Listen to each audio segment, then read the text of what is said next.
বিসমিল্লাহির রহমানির রহিম। বিষয়ভিত্তিক মাহফিলের এবারের পরিবেশনা মানুষ সৃষ্টির সেরা। আলোচনা করছেন বিশ্ববরেণ্য মুফাসসিরে কোরআন ও সাবেক জাতীয় সংসদ সদস্য আল্লামা দেলাওয়ার হোসাইন সাঈদী। সম্পাদনায় তোফাজ্জল হোসেন সোহেল। কারিগরি সহযোগিতা রিদম সাউন্ড অ্যান্ড ফিশন। প্রযোজনা ও পরিবেশনায় কেএসপি মাল্টিমিডিয়া সেন্টার ও মাল্টিমিডিয়া পিসি। সার্বিক ব্যবস্থাপনায় মোহাম্মদ নজরুল ইসলাম। হাজারাত উলামায়ে কেরাম, প্রাণ প্রিয় বরিশালবাসী ভাই এবং পর্দার আড়ালের মা এবং বোনেরা, আসসালামু আলাইকুম ওয়া রাহমাতুল্লাহি ওয়া বারাকাতুহু। আমরা আল্লাহ সুবহানাহু ওয়া তাআলার দরবারে লাখো কোটি শুকর আদায় করি যে মহান আল্লাহ তাবারক ওয়া তাআলা আমাদেরকে উপস্থিত হওয়ার তৌফিক এনায়েত করলেন। আমরা শুকরগুজার হচ্ছি। আমরা সকলে পড়ছি আলহামদুলিল্লাহ। রব্বানা লাকাল হামদ হামদান কাসীরান তাইয়্যিবান মুবারাকান ফীহি। ইয়া রাব্বি লাকাল হামদু কামা ইয়ানবাগি লিজালালি ওয়াজহিকা ওয়া আযীমি সুলতানিকা। আমরা আল্লাহ তাআলার দরবারে শুকরিয়া আদায় করে নিলাম। সূরা আলে ইমরান 19 নম্বর আয়াত, এটি আপনাদের সামনে আমি আলোচনা করব। আল্লাহ তাআলা বলছেন, ইন্নাদ-দীনা ইনদাল্লাহিল ইসলাম ওয়া মাখতালাফাল্লাযীনা উতুল কিতাবা ইল্লা মিন বা'দি মা জাআহুমুল ইলমু বাগিয়ান বাইনাহুম ওয়া মান ইয়াকফুর বিআয়াতিল্লাহ ফা ইন্নাল্লাহা সারিউল হিসাব। আল্লাহ তাআলা বলছেন, ইন্নাদ-দীনা ইনদাল্লাহিল ইসলাম, জীবন ব্যবস্থা হিসেবে আল্লাহর কাছে কেবলমাত্র ইসলাম মনোনীত, পছন্দনীয়, কেবলমাত্র শুধুমাত্র ইসলাম। ওয়ামাখতালাফাল্লাযীনা উতুল কিতাবা ইল্লা মিন বা'দি মা জাআহুমুল ইলমু বাগিয়ান বাইনাহুম। আল্লাহ তাআলার দেওয়া এই বিধানের সাথে যারা মতভেদ করেছে, মতবিরোধ করেছে এবং বিভিন্নতার সৃষ্টি করেছে, কিতাব পাওয়ার পর, জ্ঞান পাওয়ার পর, তারা এই কারণেই এটা করেছে যে একে অন্যের উপরে প্রাধান্য বিস্তার করার জন্যই তারা এই কাজটি করেছে, বিভিন্নতার সৃষ্টি করেছে, মত এবং পথ সৃষ্টি করেছে, বিভিন্নতা করেছে ইসলামের বাইরে গিয়ে।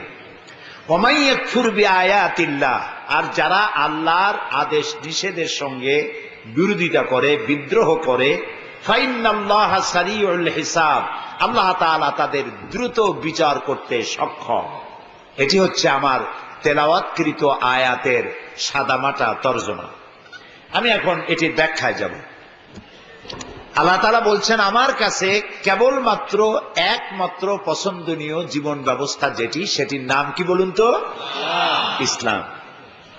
আল্লাহ তাআলা তিনি দুই ধরনের আইন তৈরি করেছেন। একটির নাম তাকভীনি, আরেকটির নাম হচ্ছে তাশরীঈ। একটি আইন প্রকৃতির জন্য, আরেকটি আইন হচ্ছে মানব গোষ্ঠীর জন্য। প্রকৃতি, পরিবেশ, নেচার। প্রকৃতি বলতে কি বুঝি?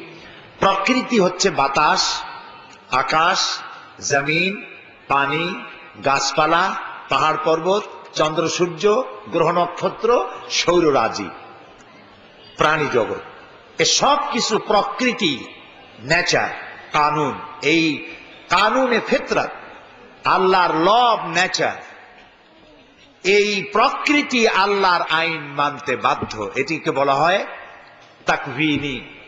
আরেকটি হচ্ছে তাশরীঈ, এটি মানুষের জন্য আইন। প্রকৃতি আইন মানতে বাধ্য। কার আইন বলুন তো? আল্লাহর আইন। কিন্তু মানুষকে আল্লাহ তার আইনকে বাধ্য করেন নাই। দুটি বিষয় আপনাদেরকে বুঝতে হবে। আর আমি জানি বরিশালের মানুষ খুবই সুশিক্ষিত, মনোযোগ সহকারে কথা শোনে, মন এবং কান লাগায় না শুনলে বুঝতে কষ্ট হবে। বিষয়টি একটু কঠিন, বুঝলে পরে একেবারে সহজ। আল্লাহর আইন কয় প্রকার বলেছি? একটা হলো প্রকৃতির, আর একটা মানুষের। প্রকৃতির উপরে আল্লাহ আইন মানতে বাধ্য করেছেন। কিরকম?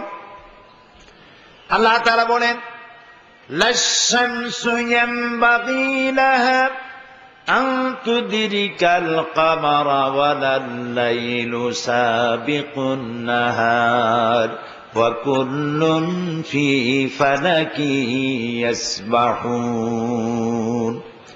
প্রবল জ্ঞানী হইবে যাহারা, আপন মনেতে বুঝিবে তাহারা, রাত্রি পারে না আগে যাইবার, দিনের স্থান করি অধিকার, চন্দ্র বাঁধে না সূর্যের গায়েতে, সূর্য পারে না চন্দ্রকে ধরিতে, যার যে স্থান বহল রাখিয়া ভ্রমণ করিছে খোদাকে ডরিয়া।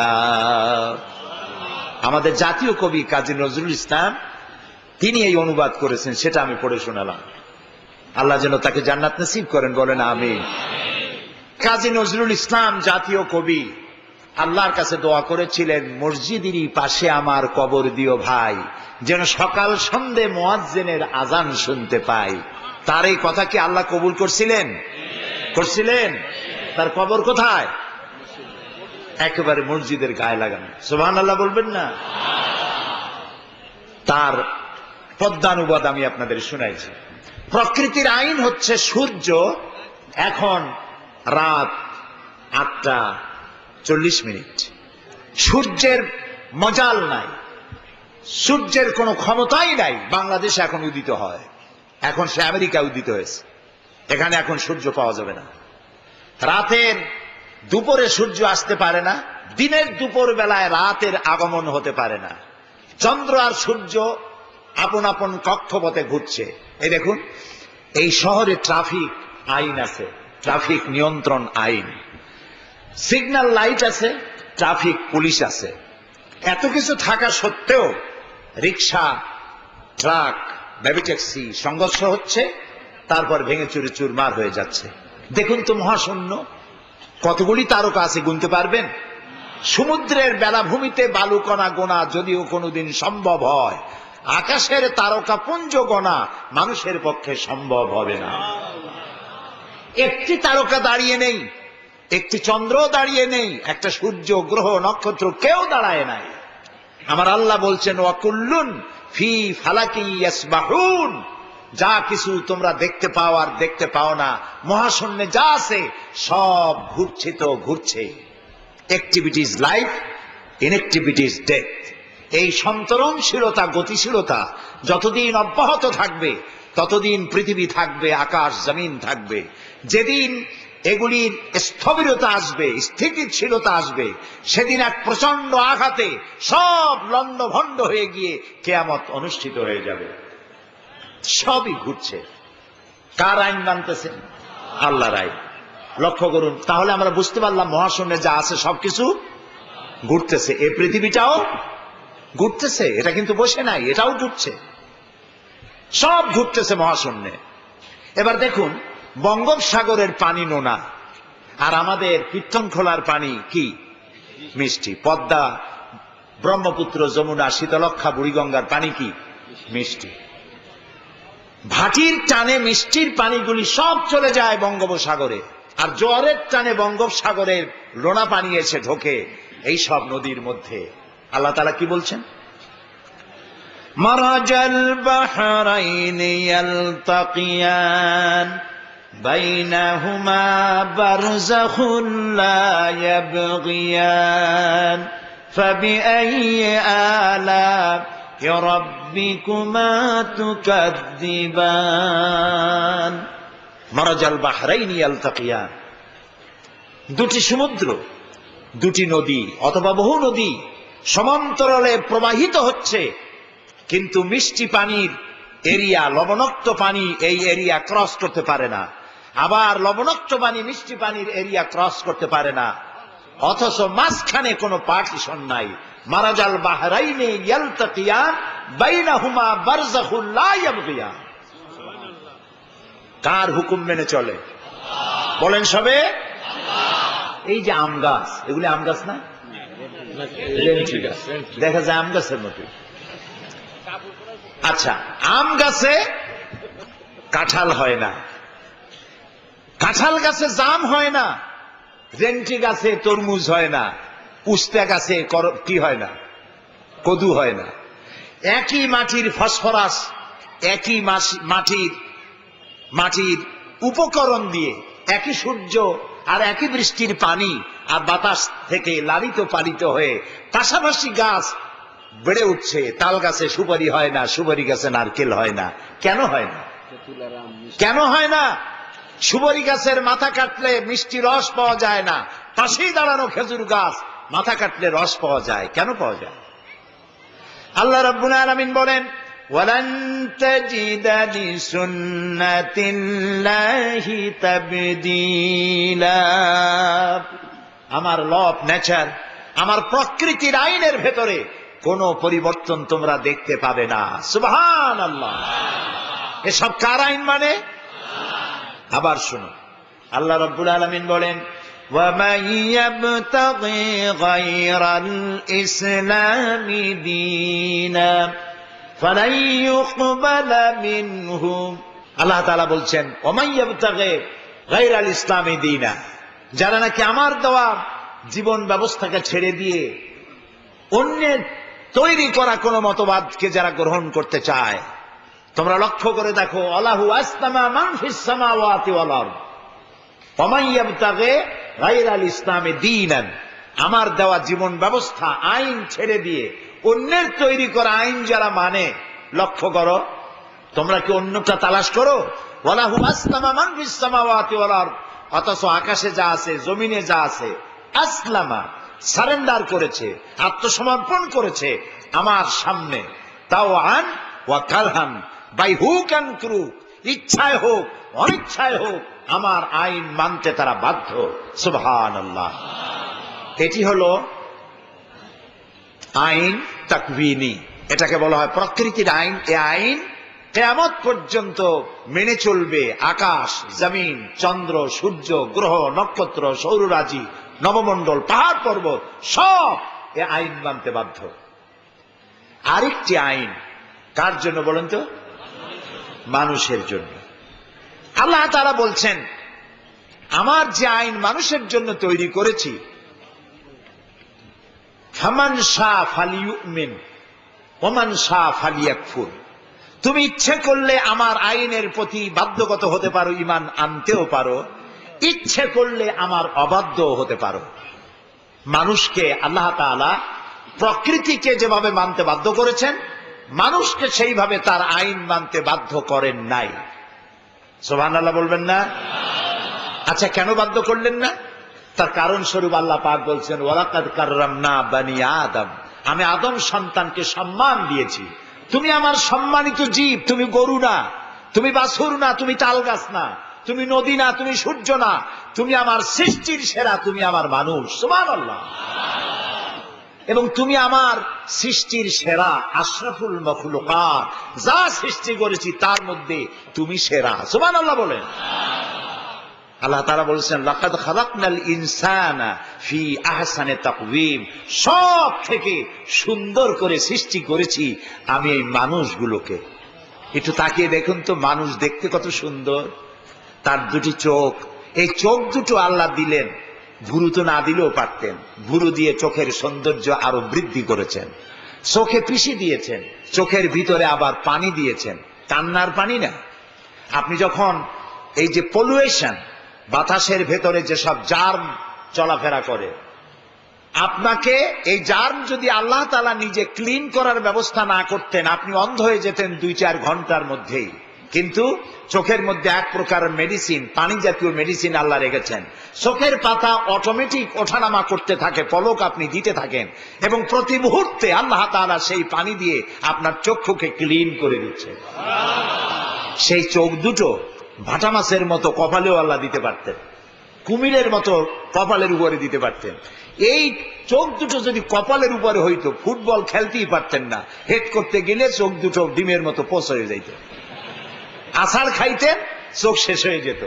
চোখ দুটোকে উপরেও হাড্ডি, নিচেও হাড্ডি, মাঝখানে দিয়েছেন চোখ। বল লাগুক, ব্যাট লাগুক, আষাঢ় খান হুমড়ি খেয়ে পড়ে, হাড়ের উপর থেকে আঘাত যাবে, চোখ সেভ হয়ে যাবে। আল্লাহু আকবার, আল্লাহু আকবার। কি সুন্দর দুটো চোখ! সেই চোখ দুটো এরকম হুতুম পেঁচার মতো গোল বানাই দিলে বিশ্রী হতো। এই জন্য চোখ দুটো লম্বা করেছেন আল্লাহ, দেখতে কি সুন্দর করেছেন। পটল চেরা আঁখি বলে না, পটল চেরা আঁখি, চোখ দেখে মানুষ পাগল হয়ে যায়। এত সুন্দর সুন্দর চোখ আল্লাহ দিয়েছেন, মুখ দিয়েছেন, ঠোঁট দিয়েছেন, জবান দিয়েছেন। আচ্ছা, একটা জিহ্বা দেখুন তো, টেস্ট মেশিন জিহ্বা। একটা মেশিনে কত রকম টেস্ট পান। লাল শাকের মজা একরকম, পুঁই শাক আর এক রকম, হেলঞ্চা শাক আর এক রকম, দেহি শাক আর এক রকম। আছে না বরিশালে দেহি শাক? আর এক রকম। থোরের মজা একরকম, মশলার মজা আর এক রকম, পুঁটি মাছ একরকম, বোয়াল মাছ আর এক রকম, খাসি একরকম, মুরগি আর রকম, রসগোল্লা একরকম, চানাচুর আর এক রকম। সুবহানাল্লাহ বলে। একটা মেশিনে কত স্বাদ আল্লাহ দিলেন। সুবহানাল্লাহ। আল্লাহ তাআলা একটা জিহ্বা দিয়েছেন, কি সুন্দর, তুমি যেন নরম কথা বলতে পারো। সুবহানাল্লাহ।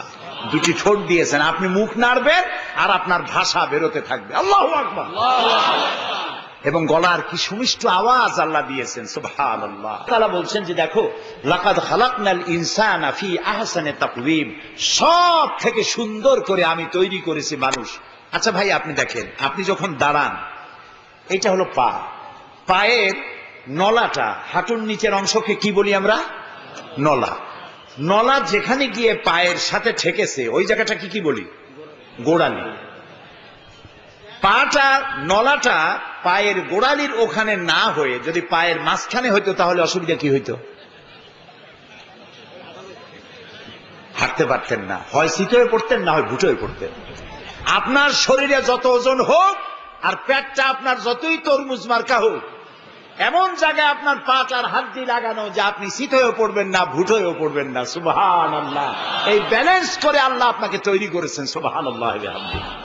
আল্লাহ তাআলা কত সুন্দর মানুষকে বানাইছে, এত সুন্দর করে, না জানি সেই আল্লাহ কত সুন্দর। আল্লাহু আকবার।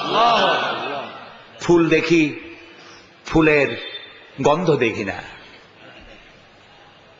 বাতাস দেখি, অক্সিজেন দেখি না, ইথার দেখি না।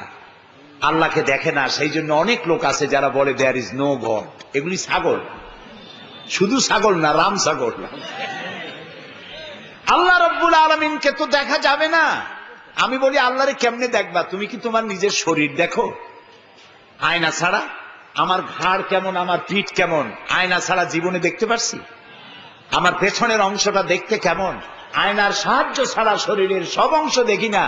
সুতরাং নিজের শরীরই যেখানে দেখি না, শরীরের স্রষ্টা দেখতে চাও, সাহস তো কম না। মুসা আলাইহিস সালাম বলেছিলেন, রব্বি আরিনি, আল্লাহ আমি তোমারে দেখতে চাই। আল্লাহ তাআলা পরিষ্কার বলেছেন, লান তারানি, কখনো দেখতে পাবা না।